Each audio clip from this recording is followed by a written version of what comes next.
ज़्यादा बरकत पाएंगे। लेकिन ज़रूरत इस बात की है कि जितनी देर हम खुदा का कलाम सुने, जितनी देर खुदा मेरे और आपके साथ कलाम करे, हम बड़ी तवज्जो के साथ इस कलाम को सुनेंगे। अपनी सोचों को, अपने ख्यालों को अपने खुदा के ताबिया करें और दुनियावी कामों से अपनी सोचों को हटाएं, ताकि आज का हमारा खुदा की हजूरी में आना बाइस बरकत हो और आज हम खुदावन की हजूरी में बरकत लेके जाएं।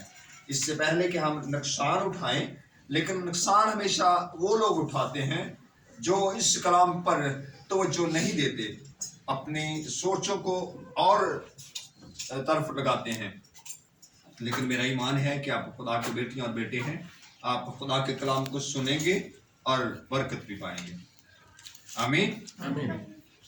तो आइए मेरे साथ खुदावंद के ज़िंदगी बख्श कलाम में से मुकद्दस मत्ती रसूल की मार्फत लिखी गई अंजील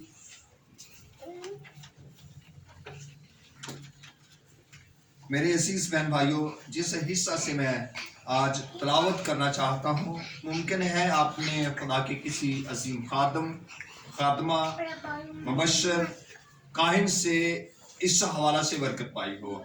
लेकिन खुदा का कलाम फरमाता है कि खुदा का कलाम जब भी खुलता है बेनसीब वापस नहीं लौटता, एक नई ताजगी, एक नई बरकत हमारे लिए ले आता है। क्या आप सब इस बात पर इत्तेफाक करते हैं? तो मेरा भी ईमान है कि आज जैसे हिस्से की हम तिलावत सुनेंगे, हम बरकत पाएंगे। तो जैसे मैंने पहले बताया है कि आज का जो हमारा खुदा के बुजुर्ग कलाम में से जिस हिस्सा से हम पढ़ेंगे वह है मुकद्दस मत्ती रसूल की मार्फत लिखी गई अंजील, उसका 4 बाब और उसकी 4 आयत। मुकद्दस मत्ती रसूल की मार्फत लिखी गई अंजील, उसका 4 बाब और 4 आयत। तो मैं अपने भाई पास्टर आशिर से दरख्वास्त करूँगा कि तलावत करने में रहनुमाई करेंगे। खुदावंद के जिंदा कलाम में यूं मरकूम है, 4 बाब और उसकी 4 आयत। उसने जवाब में कहा, लिखा है कि आदमी सिर्फ रोटी ही से जीता ना रहेगा, बल्कि हर बात से जो खुदा के मुंह से निकलती है। तब अबलीस हाँ जी आमीन जी।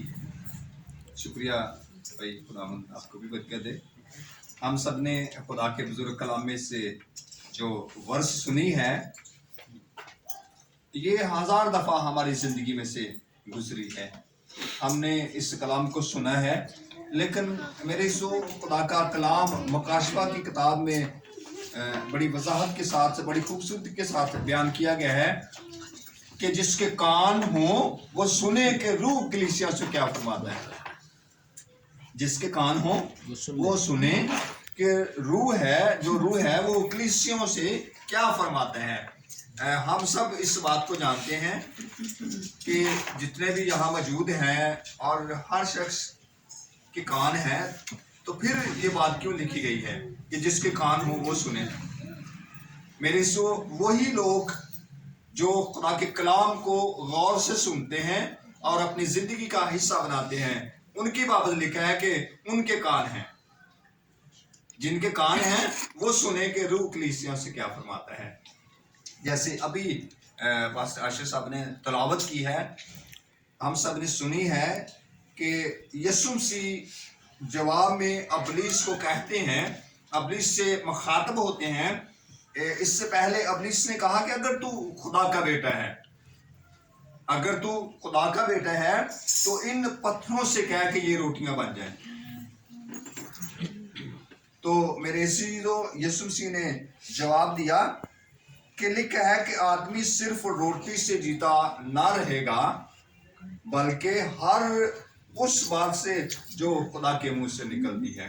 यह है खुदा की मुंह की बातें, यह है खुदा का कलाम, यह है खुदा का कलमा, यह है खुदा का बुजुर्ग कलाम जिसकी हमने अभी तलावत सुनी है। ये खुदा के मुंह की बातें हैं। इनकी बाबत लिखा है कि इसमें जिंदगी है।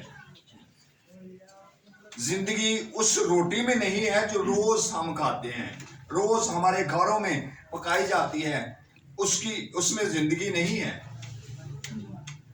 बहुत सारे लोग सोचते हैं कि इस रोटी को खाएं ताकि हम जिंदा रहें, इस रोटी के पीछे इंसान बेशुमार दफा झूठ बोलता है, दूसरों का हक छीनता है ताकि मैं इस रोटी को खाऊं और जिंदा रहूं।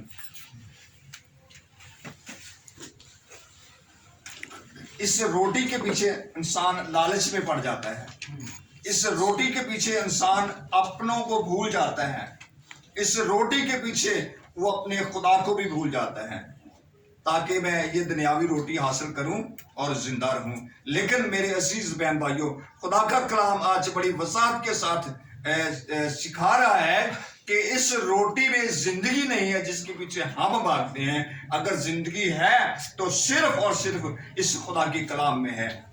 आमीन, आमीन।